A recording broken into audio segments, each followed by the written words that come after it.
আসসালামু আলাইকুম। চট্টগ্রামের মেজবানি নিয়ে চলে এলাম পারুল পাকঘর থেকে। আমি পারুল। যে যেখান থেকে আমার ভিডিওটি দেখছেন বা দেখবেন সবার জন্য রইল আমার অনেক অনেক ভালোবাসা আর দোয়া। এই যে এখানে দেখতে পাচ্ছেন আমি গরুর মাংস নিয়েছি, সাথে তিল্লি, তারপর কলিজা, গুর্দা, ফ্যাপসা যা আছে সব কিছু, হাড়, চর্বি, মাংস সব কিছু দিয়ে কিন্তু মেজবানি রান্না করতে হয়। তো বেশি করে আমি লাল মরিচ দিয়ে দিলাম, তারপর লবণ দিয়ে দিলাম, ঝালটা হলে বেশি ভালো লাগে খেতে। তারপর এখানে আছে আজওয়াইন আর জয়ত্রী, জায়ফল অল্প অল্প করে দিয়েছি। আধা দিয়েছি আমি জয়ত্রী, জায়ফল মানে অর্ধেকটা দিয়েছি, আর জয়ত্রী দিয়েছি 2টা ফুল, আর আজওয়াইন আধা চামচ দিয়েছি। তারপর এখানে 6 থেকে 8 চামচের মতো আমি দিয়ে দিলাম মশলা, যেটা মেজবানির মশলা। সব ধরনের মশলা দিয়ে এই মশলাটা বানিয়ে রাখা হয়। তারপর সরিষার তেল দিয়ে দিচ্ছি বেশি করে, দিয়ে খুব সুন্দর করে রান্না করে নিব। তারপরে স্টার আছে এখানে, বড় এলাচ, কাবাব চিনি, দারচিনি, এলাচি, তেজপাতা সব কিছু দিয়ে খুব সুন্দর করে মাখিয়ে রান্নাটি করব।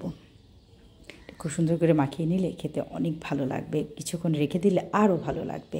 তো দিয়ে দিলাম পেঁয়াজ, কতগুলো বেশি করে পেঁয়াজ দিয়ে দিলাম। তো যা যা মশলা দিয়ে দিচ্ছি একটু দেখে নেবেন, লক্ষ্য করে এইভাবে দিয়ে দিবেন। আর এই মেজবানিটা কিন্তু খেতে অসাধারণ লাগে। কিছু টক দই দিয়ে দিলাম। তারপর এখানে আদা রসুনের পেস্ট দিয়ে দিব, একটু 4 থেকে 5 টেবিল চামচের মতো আদা রসুনের পেস্ট দিয়ে দিলাম একটু ভরে ভরে। তো আদা রসুনের পেস্টের উপরেই খাবারের মানটা একটু বেশি ভালো লাগে। মানে যদি আপনারা সব ধরনের মশলা দিলেন অথচ আদা রসুন দিলেন না, কিন্তু ভালো লাগবে না খেতে একেবারেই। তারপর সুন্দর করে নেড়েচেড়ে আমি মিশিয়ে দিলাম। তো আমি কী দিয়ে রান্নাটি করছি, যদি আপনারা মানে রান্নাটি করতে চান তাহলে আমার মতো করে করবেন, দেখবেন অসাধারণ লাগবে। তো খুব সুন্দর করে নেড়েচেড়ে বারবার একটু নেড়েচেড়ে দিচ্ছি, ঢাকনা উঠায়।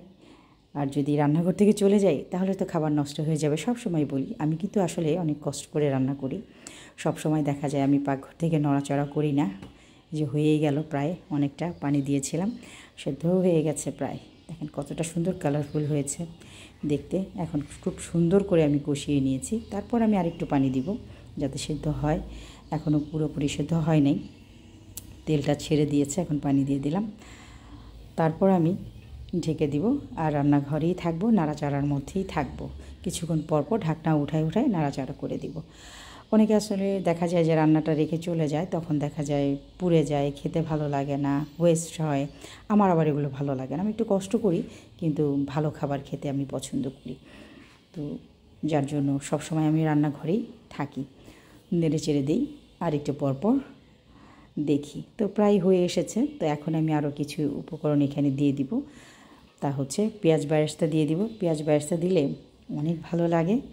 তার সাথে দিয়ে দিব আমি পেঁয়াজ বেরেস্তা দিয়ে এখানে দিয়ে দিব হচ্ছে কালো গোলমরিচ আর সাদা গোলমরিচ। তারপর দিয়ে দিব সেটা হচ্ছে আজওয়াইন আর মৌরি বা মিষ্টি জিরা, যেটা একসাথে মিক্সড করা, এটা দিয়ে দিলাম। এটা হচ্ছে সিক্রেট মশলা, সব শেষে দিয়ে দিতে হয়। তারপর একটু জিরাও দিয়ে দিলাম। তো এটার জন্যই সবচেয়ে বেশি গন্ধটা, ফ্লেভারটা একটু স্ট্রং হয়। তো দিয়ে দিলাম, দিয়ে জিরা দিয়ে আর কিছুই এখানে দেওয়ার মতো নেই, হয়ে গেছে। তেজপাতাগুলো উঠে ফেলে দিচ্ছি যাতে দেখতে সুন্দর লাগে খাবারটা। তো এই যে দেখতে পাচ্ছেন কতটা লোভনীয় আর কতটা টেস্টি হয়েছে। সবাই এভাবে রান্নাটি করে নেবেন। সবাই অনেক ভালো থাকবেন, নামাজ পড়বেন, নামাজ বেহেশতের চাবি। আল্লাহ হাফেজ।